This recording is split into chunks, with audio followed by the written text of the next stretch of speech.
Hello. Good morning to you. Good morning to you. Except it's like 11 o'clock at night. I just got home from being over at my in-laws' house, my brother-in-law's house. We took the Easter baskets over that Alex made for the kids. And we hung out there for trying to figure out where to put this. That's not gonna work. Hold on. And then they played the Wii.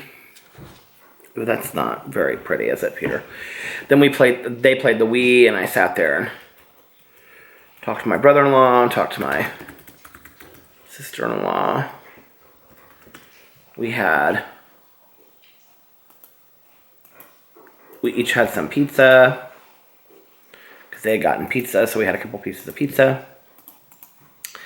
And then we stopped and got dog food on the way home, because we were out of dog food. And now we're home. And I am uploading my Peterisms video, which is like really late. I think I'm going to save it for tomorrow, actually. Because it's like so late.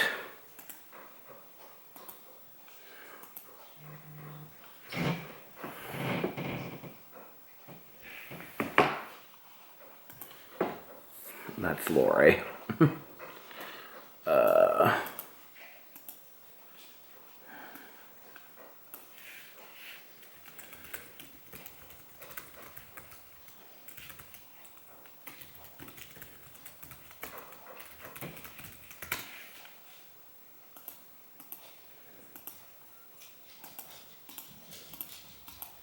Yeah, I think I'm going to save this one for tomorrow. I mean, it's already like 11.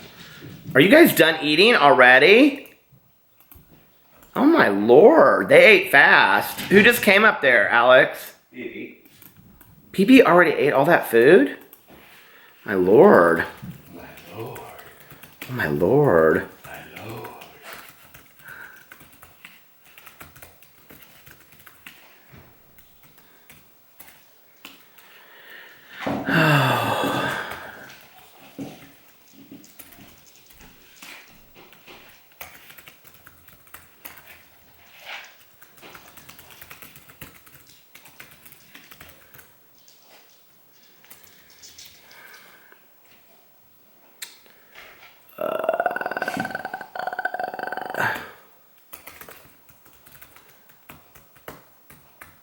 Yeah. Okay, so that's all done. Now I've got to charge my phone for a little bit. And that it's at 21% right now. Which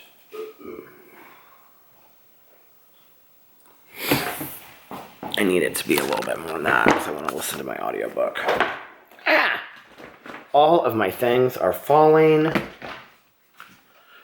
goes over there. What a mess I have made of my... What a mess. Candle. Okay. Did he eat everything? Pee-Pee ate his entire dinner. Look at that. He ate everything. Ooh, gross. And he already took... My fingers went into it. He already took his medicine. So we're done with that.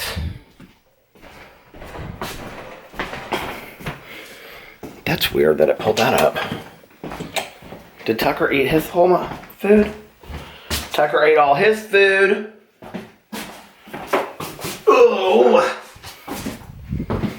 It's so fun having to separate them for every meal.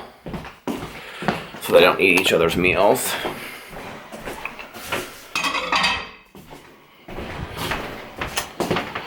Is Boo Radley, did you close that house down there? He usually takes a lot longer to eat than the other dogs. Oh. I feel like this is like right up in my face there. It's better. Hello, Tucker.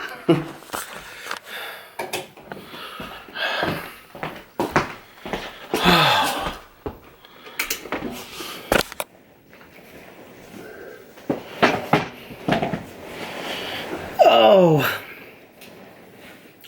What a happy family. This is kind of like Miami bed. Not. But not. We're like in my bed. You want to see the setup of... There's our bed. There's my husband. Hi, husband. Peace. Pee-pee. Pee-pee. Tucker. Tookie. Little cow. Pee-pee. He says, I am not bothered with you and your camera. Okay. So I just thought I would vlog for a little bit while I'm charging my phone. What are you looking at? Funny memes? Jobs.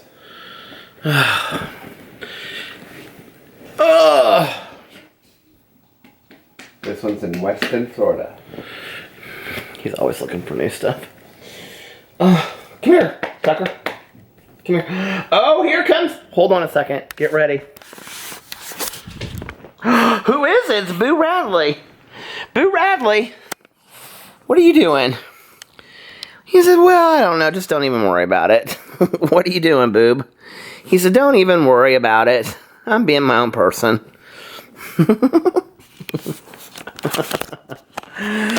I'm being my own person. Don't even worry about it. I might want to go to a rodeo tonight. I don't know. Boob, you might want to go to a rodeo tonight. I might. Yeah, I might want to go have a whiskey sour or something.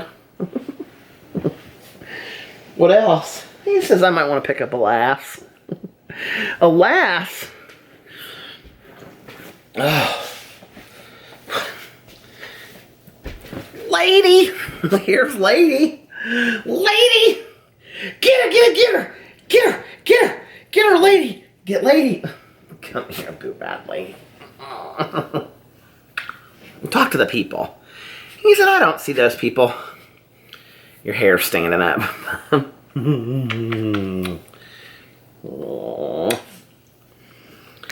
Now, how was your vacation? He said it was okay. Where did you go? I did the running with the bulls. You did? Did you win? He goes, of course I did. I outbeat that bull. I'm not scared of no bull. He said, bullshit. Oh, little Boo Radley. You're so skinny, but the doctor said you're just fine. So, we don't need to continue to... Come here, Pee-Pee. Come here, you want to be on the movie? Movie? Yeah, the movie. Let's cover the part of the star up. Oh. Tucker, you're so sweet. My little cow. PB is so tired now, you can tell after he ate. His little eyes are like... He's like... Come here. Well, hi. Do you guys want to have a story time? Okay. Once upon a time, there were these two brothers. They weren't the smartest brothers in the world, but they were awfully much the sweetest brothers in the world. Oh, Lord. Until they don't, we don't treat ladies that way, Tucker. Okay, Boo Radley. Tucker said, enough licking my back. I know you think it's so sweet. So dogs lick each other like out of compassion like that. A lot of times. He does it all the time. Because he wants, it's like, he's showing it's kind of like a kiss, kind of. Isn't it, Boob? You like to give everybody kisses.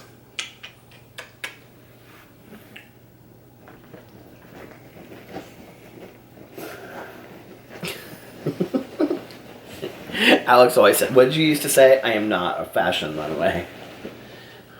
What did you say? That's exactly what I said. That's exactly what you said. Look at Lady. Lady, get her, get her, get her. Come here, peeps. Did you get her? Come here. Aw, Pee-Pee. Why are you sitting like that? Why are you being silly? Come here. Now talk to the people. Talk to the people. What do you want to say to the people? Where are those stupid people? Boo Radley, you don't talk to people that way. That's not very nice. He said, I don't know those people. He said, are they going to pay for my travels? Where are you going to travel to next? I might go to Hawaii if I want. I might eat a pineapple. I might go snorkeling. Don't even worry about it. I'm my own person. You're your own person? He says, yeah, I'm my own person. Where's your favorite place to go in the whole world? In the whole world? I like gambling in Atlantic City pretty much. You do? I like taking a show. Eat a buffet. You like to take in a show and eat a buffet? Yeah, sometimes I go to Vegas. Who do you see? Oh, I don't know. Maybe Tom Jones. Maybe Celine Dion. Don't even worry about it. I just love that Celine Dion. You do? Oh, that song from Titanic's my favorite.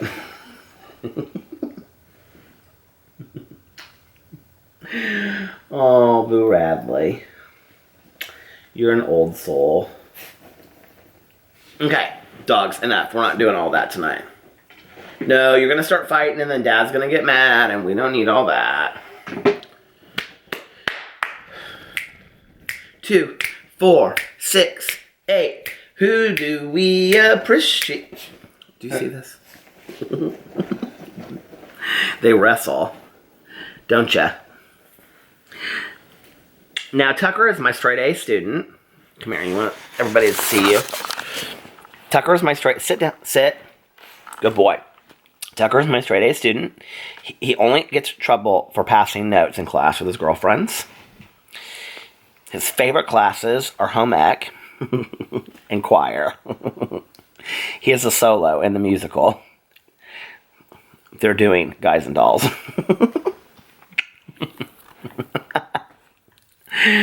Do you like school? Oh, he loves school. He likes to lay out his outfits the night before. You do? Watch this. If I scratch him, he'll like paw at me like he wants me to scratch him more. And then look, there's Boo. Always look at him.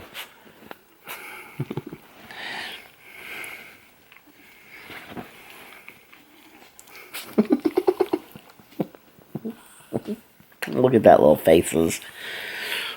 Okay, Boob. Boo.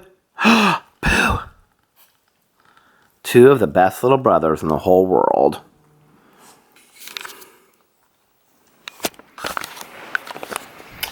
Anyway.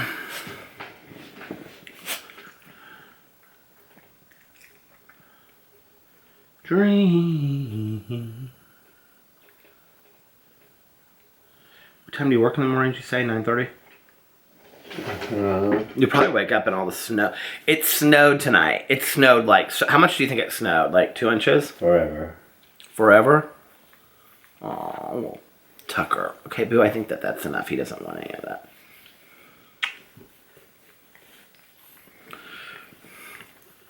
Do you think it's snowed enough that schools will be canceled tomorrow, Boo Radley?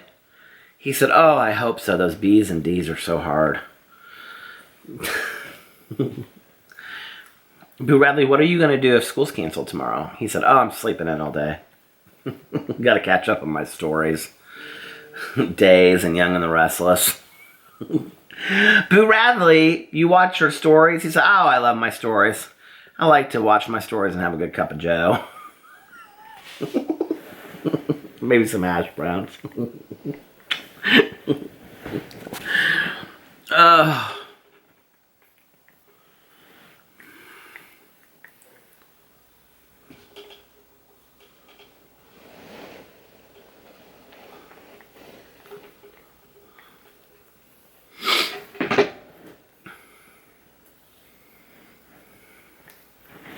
Why are you so sweet? Both of you are so sweet. Did you see that? Watch.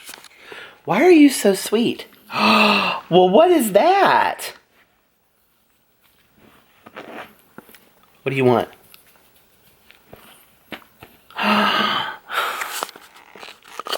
What do you want? Watch this. What do you want, Tucker? What do you want? Boo Radley, no. What do you want?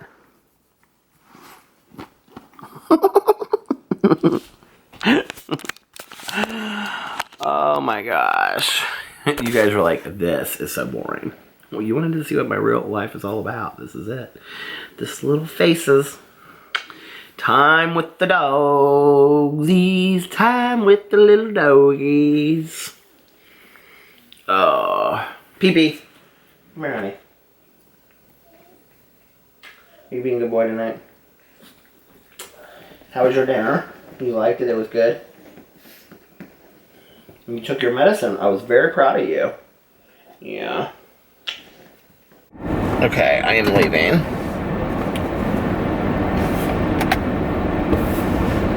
I just have to show you guys here in a second. It has been snowing all evening. I cannot believe on Easter Sunday, the first day of April, that we got this much snow. It's like sticking to the grass and the trees.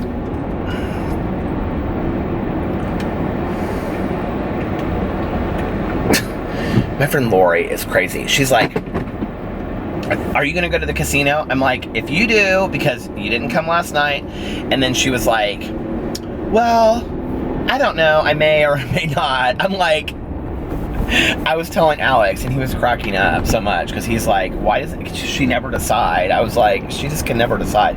Okay, I'm going to show you guys. I will tell you this, though. I am not driving up there tonight if she's not going. Let me just show you the snow that we have had. You guys have no idea. Are you ready? Look at this. Happy Easter!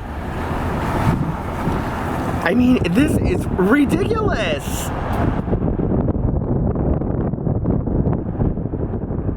It is so pretty though, isn't it?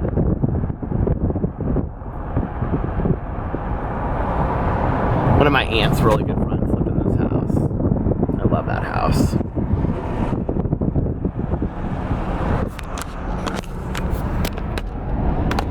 I mean, it's so pretty, but can you believe it? I mean, it is... It's supposed to be spring outside. I don't want this. I don't want it, I don't want it. No. I was telling Alex when we were on the way home from his brother's house, I was like, if this was February, I would have loved it. I mean, it's still snowing right now, but it's just like, it's not sticking to the roads. It's 32 degrees outside. I'll probably wake up tomorrow and it'll be all completely melted. Oh, Lord. Oh, won't you buy me a Mercedes-Benz? My friends all drive Porsches.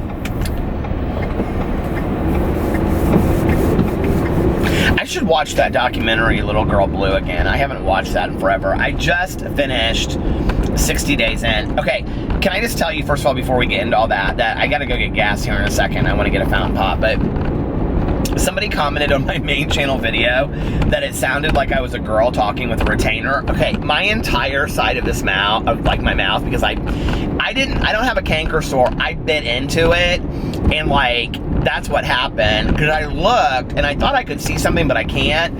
And now it's like swollen from where I bit down on it really hard. And then I bit down on it again, and then again, because it's like puffy. And I was gonna go get Orajel today, but the thing is like, just like right now, it doesn't really hurt. It's just kind of in the way, and so I know like if I chomp down really hard, like I'm gonna like bite into my skin again, and I'm trying not to bite into my skin because I'm trying not to like make it worse, if that makes sense. But it doesn't hurt. It's weird. So anyway, but somebody commented on that. I thought that was so funny. The other thing is, I have this thing below my belly button, and it itches so bad, and it was like almost kind of hard. It's not hard anymore, but it was like for a day or two, and it itched for like 4 days, and I mean so bad, and it looked like a spider bite or like a mosquito bite or something, right? Okay, so last night, I don't know if I mentioned this in the vlog, but I was like driving around, no, because I think I was after I did the vlog. I was driving around and I was like, okay, when did you notice, like, because it really itched bad, you guys, like really bad. I was like, when did you notice I put some aloe stuff on it, so it's helped a lot. But I was like, and then like vinegar, because I read that vinegar helps with it, and it did. It took it like totally away. But I was like, when did you notice that it really started itching? And I was like, okay, when I was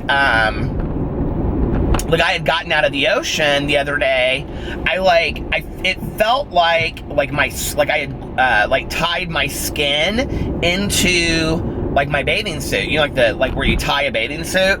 I felt like I had tied it into the skin. It felt like my skin was like stinging. It hurt really bad, right? And then I just didn't really think anything about it because it just kept on stinging. It was like, have you ever got your like, you know, like finger caught in like a coat zipper or something, and it stings and it burns, and then it keeps on stinging for like an hour or two, but like not super bad, but you don't really think about it. Well, looking back, you guys, I think I was stung by like a little jellyfish or something because I looked up the symptoms last night, because I'm that person that does that on the internet.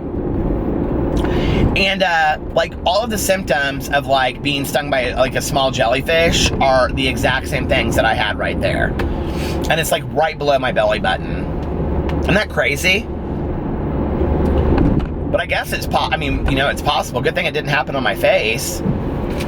I read all these articles, and they were saying that like people that snorkel, like they get their lips stung by jellyfish a lot of times because it's one area that's like not like protected by a mask or anything. God, can you imagine being stung by a jellyfish on your... Supposedly you're also supposed to urinate on somebody if they have been stung by a jellyfish.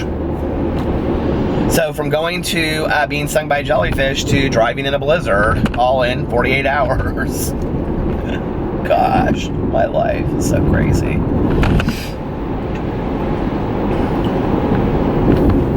And I have to get gas because I am down so low.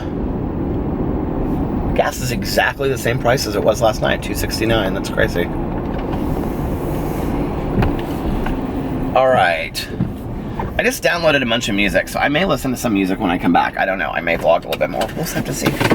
All right. Love you guys. Okay, I'm back. Just had to get gas. And I got a Pepsi. You know, it's interesting because I've been coming to this Thornton's now, well, for 10 years, since I've lived in my mom's condo, and which is my condo. People laugh. They're like, you always say your mom's condo, but it's like your condo. It's been your condo for 10 years. I'm like, I know. I don't know why I say that. But, I mean, my mom had lived there, you know, she moved in 1994. So, anyway, but I have been coming to this Thornton's gas station on third shift forever, because I always drive around late at night and listen to audiobooks and stuff. Well, they cannot keep a third shift person in there. They just can't, you know? And I always become friends with these third shift people. And there's one girl that works in there. Her name is Tara. She's fantastic. And they just moved her to seconds. And she didn't even want to move to seconds. She liked thirds. And what's so interesting to me is that these people start, and they're always like real gung-ho, and because I of course become friends with all of these yahoos, you know, because I'm always in there, so I stand there and talk to them. But this one guy that used to work in there, this Jeremy guy, like one night, I had not seen him in forever, and I mean, I go in there, you guys, like probably 3 to 4 nights a week, right? If not more. So I go in there, and he's there again, and I hadn't seen him, like, what to me seemed like a while. And I go, oh my God, I haven't seen you in forever. I said, like, when did you start working did you leave and come back to this store? And he goes, I've been gone for 4 years. I go, what? He goes, yeah, I left 4 years ago. I go, has it really been that long? And he was like, yeah. I was like, oh my God. And when I was writing my book and editing my last book that I worked on, like I would drive around a lot at night too and stuff. So like I would write and then go like drive around and like take a breath and get a fountain pop or a bottle of water or something. And so anyway, but this guy that I was talking in there tonight, it's like, when he started like 2 months ago on third shift, I mean, he was like always mopping the store, cleaning the store. I mean, he was always doing something. And I'm like, God, you're like, and I was thinking about this tonight. I was like, I kind of said the same thing to every person that started on third shift. I was like, you are like one of the most like passionate third shift people I've ever seen in this store. And he's like, well, I just like, it makes the time go faster, and you know, they're really good to us here, and I really like it here. And then, you know, over the period of 2 to 3 weeks, that changed into, I'm really tired. I wish the night would go a lot faster. You know, it's a long way for me to get home in the morning. And then that turned into, you know, and then it was further complaining and further complaining. And then tonight, it was like, I went in there and I said, he was like cold. He was like really cold. And it was cold in the store.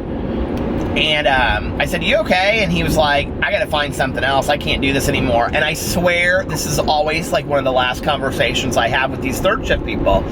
And I go, what's going on? He goes, they won't change the heat. I can't change it. They want to keep it cold. So, I mean, it's always like, you know, these conspiracies that, you know, corporate's out to get them. He's like, they have it set to a certain temperature. He was like, but it's so cold in here because nobody expected us to have snow, you know, April 1st. He's like, and it's making me like want to just like curl up and go to bed. I don't want to do any of my work. I can't wait to get out of here at 6. I got to find something else. I can't continue to do, I mean, just all these complaints, right? And I'm like, what I really think is that none of these people can handle third shift. I couldn't handle third shift. I did it for about a month. And I went into it because I knew that I had to do it. It was a position when I was working in treatment that like I had to take it because the person was going on maternity leave.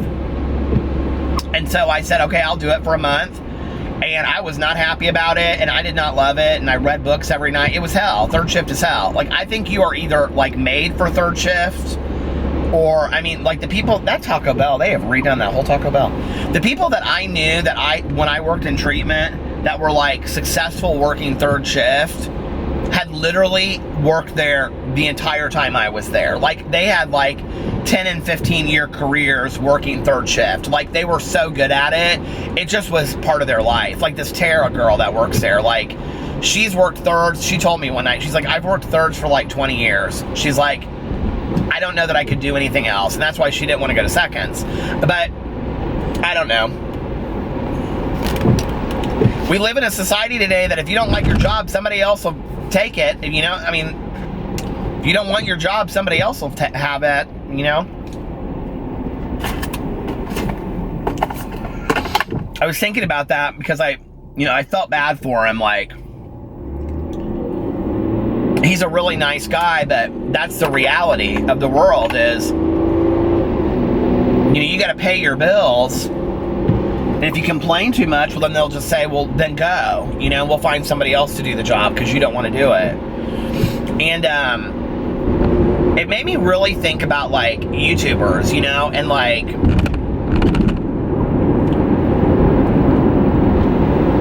people don't really understand my issue with, like, YouTubers that complain that, like, if I'm not making money on my Patreon or other stuff, then I'm gonna have to get a real job. Okay, let me just tell you something.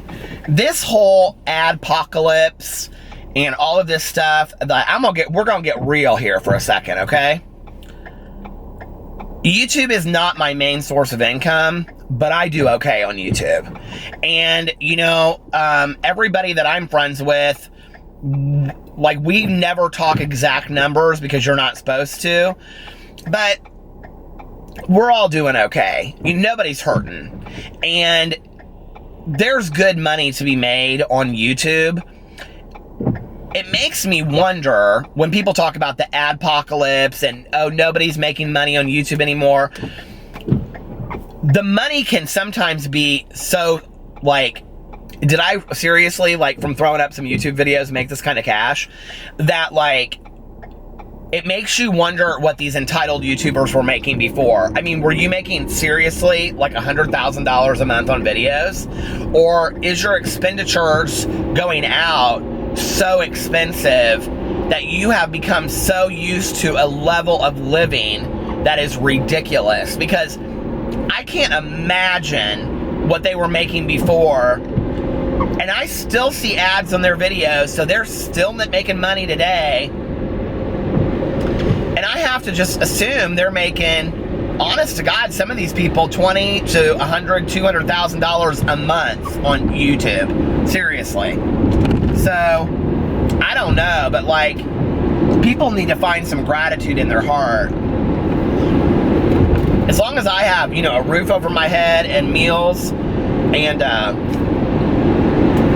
I have good health, and my husband has good health, and my dogs have good health, I'm real grateful for the condition of my life, you know.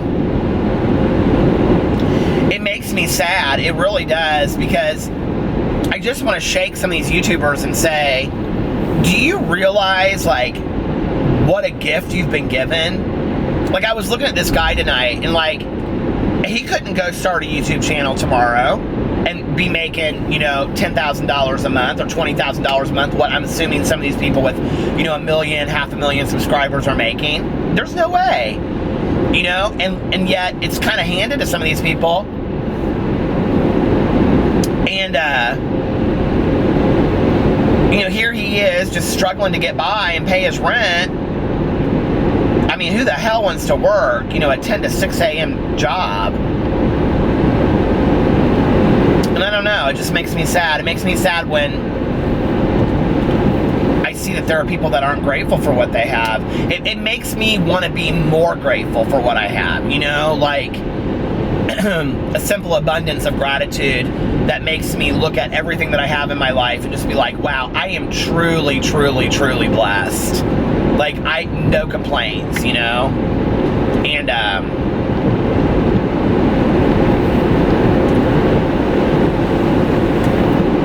it was like, my brother-in-law has a good friend that's my age that just moved, to the United States. And so I was talking to him tonight, and, his life was threatened like 4 times because of the position that he held. And so he was explaining it to me that he like had his MBA and he was an attorney in Venezuela, and that he worked for a financial corporation, but because of the way that the political structure has changed in Venezuela, that anybody that doesn't do exactly what they ask, like in banking or financial, you're like really in danger there. It's not safe at all. I mean, Venezuela right now, there's a civil war going on there that we don't see in the United States because we don't get the news footage that the rest of the countries around the world get, honest to God. I mean, if you live in another country besides the United States, you know that there's horrible stuff going on in Venezuela right now, but because of our trade embargoes and things like that, we don't see that news here. That's fact, okay? And I was talking to him about it tonight, and I said, well, you can use your MBA here, can't you? And he goes, no. And I said, why not? And he goes, it doesn't translate. The education is different that I got in Venezuela to here. And he's like, I basically have to start, you know, from the ground and work my way all the way up again. And I was like, well, your MBA, it wouldn't mean anything here, your law degree? He goes, it would as far as experience, but I would have to get somebody to like buy into like my experience. Like, it doesn't, like, I can't take the bar exam here. And I was like I never even thought of that, you know? And here he is moving here because he's not safe in Venezuela, you know, left everything behind that he knows. His job, his house, he had a gorgeous house there, he was showing us pictures. You know, he left his entire family there. Everybody, he's my age, you know, to come here and have absolutely nothing. And I said, why do you do it? You know, why did you do it? And he said, it's the price you pay for safety, you know? And I thought, wow, I take my safety I take it for granted. You know, I take putting my head to sleep at night on the pillow for granted. I need to be real grateful tonight when I get my gratitude journal out to write down my safety. You know, that every night that I go to bed and I've made it through the day pretty safe. Alex's dad, like, he has like been carjacked like 3 times. When Carlos and Liliana lived there, they couldn't even, they both worked for like this, they were both financial like analysts for some financial institute. That's how they knew this guy. And like they couldn't even go to work. It was so bad. And like Carlos told us that there would be like days where they would say, okay, this grocery store got like a bunch of like, you know, toilet paper. So like everybody would go to that store, but like it was really dangerous to leave. And I can remember when we would like call Carlos and Liliana like and talk to them like right after Carlitos was born. And like we could hear gunshots like in the background, you know? It's just so sad to me. And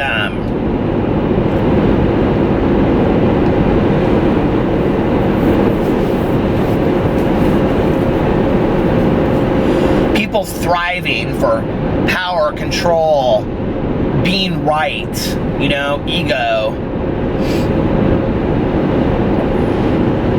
Because none of these people would have moved here. Carlos and Liliana would never have moved to the United States if they were safe in Venezuela. They wouldn't have, period. Liliana did not want to move here. She left her entire family behind, you know? And like all these people that I know that have moved here from Venezuela, none of them wanted to move here. We have this kind of misconception sometimes, I think, in the United States. This is like the American dream. Like everybody wants to move here. Yeah, everybody wants to move here and leave behind their 4-bedroom house with a pool, you know, and have no money and be working some shit job when they come here. Why would anybody want to do that, you know? And if you're lucky, come through the United States through political asylum, because it's so dangerous. And basically what you're saying when you do that is, I will never enter the country of Venezuela again. So when people come here and they come here through political asylum because it's so dangerous, what they're saying is, I will never go back. And you know, thankfully, Alex and his brothers, like Carlos was already like, had dual citizenship because of growing up here. And, you know, like Alex Fufu and Carlos had been here since Alex was 12, so it was just like 21 years they've been here. Yeah, because Alex is 33, so they've been here 21 years. But like, I mean, for some of these people that are coming here that I've met that are friends of theirs, you know, it's like they can never go home again.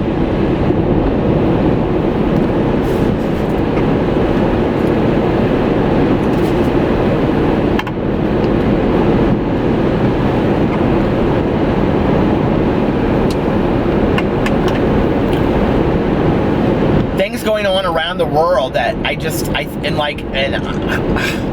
I'm very much out of sight, out of mind, because I don't like love to look at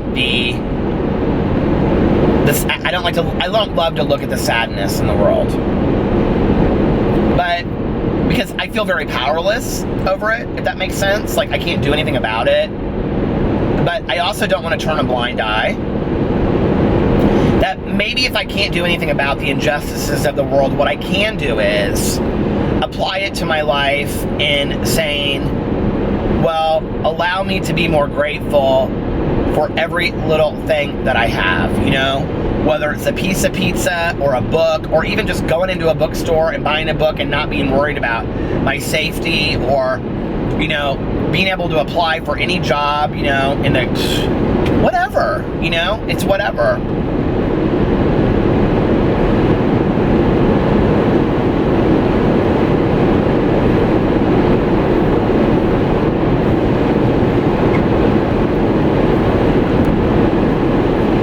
So sweet. Alex took all these he had all these books that he put, like, so cute.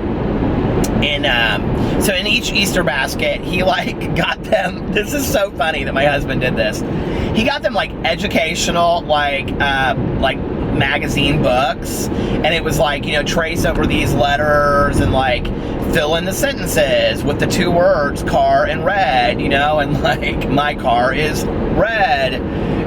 Anyway, it was funny. And then he got him like classic books like Jack and the Beanstalk and what was the other one? The Ugly Duckling and that Henny the Hen or whatever that book was. And I said to him, I go, and then candy. But he goes, well, I wasn't going to buy him any candy at all. I go, why not? It's Easter. He goes, because they need to be focused on their like education and like Sebastian's too. And so we got there and Carlitos is like, Alex is sitting there. Okay, like this is so not my husband, right? Alex goes, Carlitos, come here and play. We're going to read a book together. Pick a book that you want to read. And Carlitos goes, I'm playing Wii with my daddy. And he goes, no, Carlitos, come here. We're going to read a book. Pick a book that you want to read. I got you all these classic books. And Carlitos goes, my mommy reads to me every night before we go to bed. We'll read them before I go to bed. I'm playing Wii with my daddy. And Alex goes, I'll give you $5, Carlitos.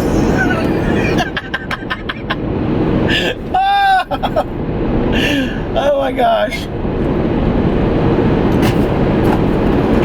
Oh my gosh, it's that small stuff. I love it. It is still snowing. I cannot believe this.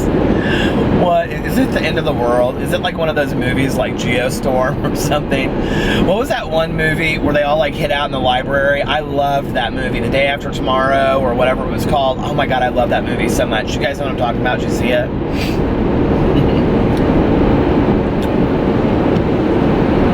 You never know what to get on my vlogs, do you? It's like, one minute you're gonna get, I was like watching some of these vloggers today, and I got kind of like so laughing to myself because they're like,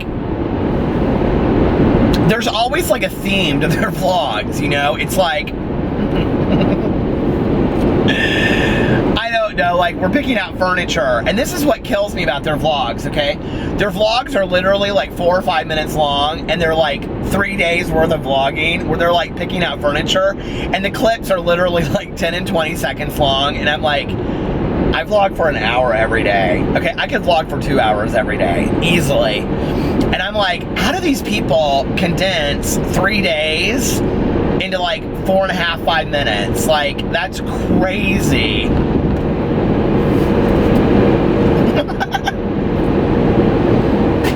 Cracks me up. Oh. What a wonderful life. That's like the thing I've been thinking over and over before I've been going to bed at night. Is like, I just have such an amazing life. I'm so blessed, you know? Like, I just feel so blessed for my life. And,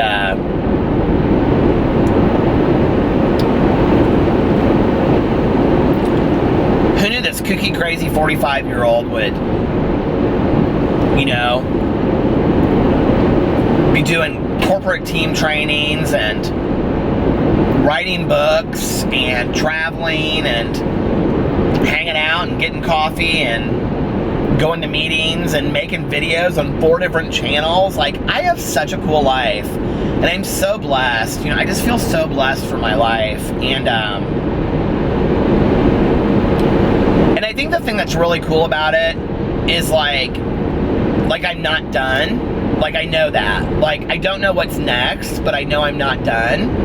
And like, I was thinking about this last night, like when I got done vlogging, because I ended talking about my book. And it's like, I've been so focused lately, like you guys haven't seen this on video, but like I've been very focused on like outlining this book and working on this book, and I'm so excited about this book. And I had this moment last night driving home where I was like, this is your next thing, you know, like that. My battery is like literally on dead, so I don't know how long this vlog is going to be tonight, but because I'm going to stop it here in a second anyway. But I was like, this is your next thing that to get excited about, is you telling stories of your life, you know, in the form of a book. And this first book that I'm working on, we'll see what happens. You know, it may bomb, and that's okay. You know, how will we ever know how something was supposed to turn out if we don't try it? You know what I mean?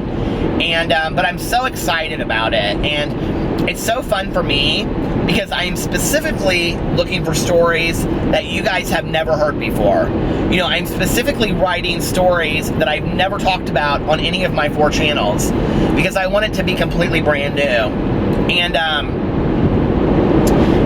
what it's like is it's like going over your life with a fine-tooth comb. And what's so funny about it is that each and every story is either hilarious or tearjerker and endearing. But all of them have lessons that I have learned from in my life. You know, things that I have learned from. And so as I sit there and I outline it and I write it, I'm like really listening. I'm like, Sister Sal, like,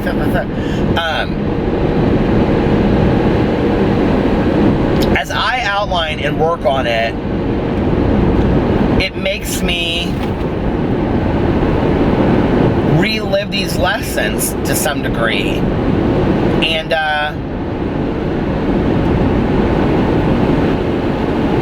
realize really, like, how the conditions that I've lived in my life. Like, I have lived with fear in my heart for a very long time. You know, when I was growing up, it was fear of what people were going to say, what people were going to do to me, being bullied, things like that. I was always afraid. I was always looking over my shoulder. And then when I got, you know, graduated from high school, it was a fear of having no idea what I was going to do with my future. Becoming a man, I didn't know what that meant, you know? I didn't know how to grow up. Like, people would say you need to grow up. Well, I didn't know what that meant. I was terrified. I had no idea what that meant. I think the one lesson we do not teach our kids growing up today is how to be grown-ups. I don't think we teach them what that means, that rite of passage. We expect that they know that, but I don't think we teach them that, you know? Nobody taught me how to be a grown-up. It just was assumed that one day I would know how to do that, and I didn't, and it was terrifying to me, you know? Therefore, I stayed in behaviors that were consistent with being 16, 17, 18, because that's all I knew. And it was very comfortable to me.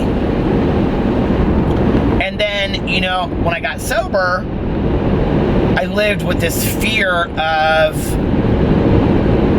not being good enough at first. And I had always kind of had that fear, you know, but of not being good enough. And then it turned into a fear of not being able to succeed. I was fearful of success and what that would look like in my life. And then, you know, in my first relationship, I was afraid of, well,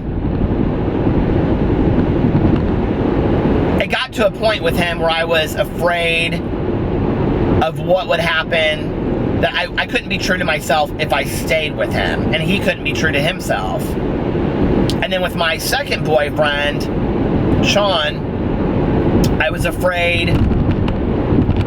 My first boyfriend was Jared, my second boyfriend was Sean.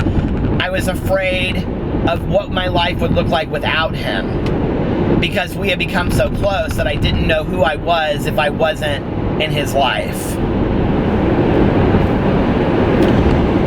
And honestly, the year that my mom died, when he and I broke up that December, and then I quit my job at the, you know, left that job 10 years ago this month. I mean, we talk about life cycles and coming full circle. It's been 10 years. And I left my job. I had no idea what I was going to do. It literally was like, I mean, I did things that year that I had never, I started traveling by myself. I was eating dinner by myself, going to movies by myself. I was not afraid to do things by myself anymore. And it was like stepping off a cliff and having no idea where you're going to drop, honest to God. And it was probably one of the best things that happened to me, because it started taking away a lot of the fear in my life. And then when my mom passed away, what I realized was, you can't really control shit anyway. It's going to happen the way it's supposed to happen. And you can fight stuff all your life, and you can hope things turn out a certain way, but at the end, when your time's up, your time's up. And I stopped being afraid to die, because I realized I didn't have any control over it, you know? And I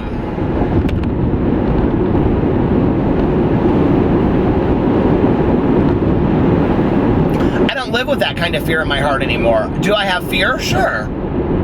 You know, I think I'll always have fear. I think fear will always be a driving power in my life, but it doesn't have to be bad as long as I understand it and I understand where it comes from and I inventory it and look at it. But I don't want to be incapacitated by fear anymore. I don't want to be stuck by fear anymore. And I don't want you guys to be either. Please live through my examples, okay? You know, when we talk about the beginning of To Kill a Mockingbird, you know, when Scout says we had recently been told that there's nothing to fear but fear itself, to quote by Roosevelt. You know, the fact of the nature, the fact of the truth of the nature, whatever I always say in my main channel videos is, it's the truth. There's nothing to fear but fear itself. The things that we fear are made up. You know, it's very much like The Shining. And, you know, with the girls running down the hallway.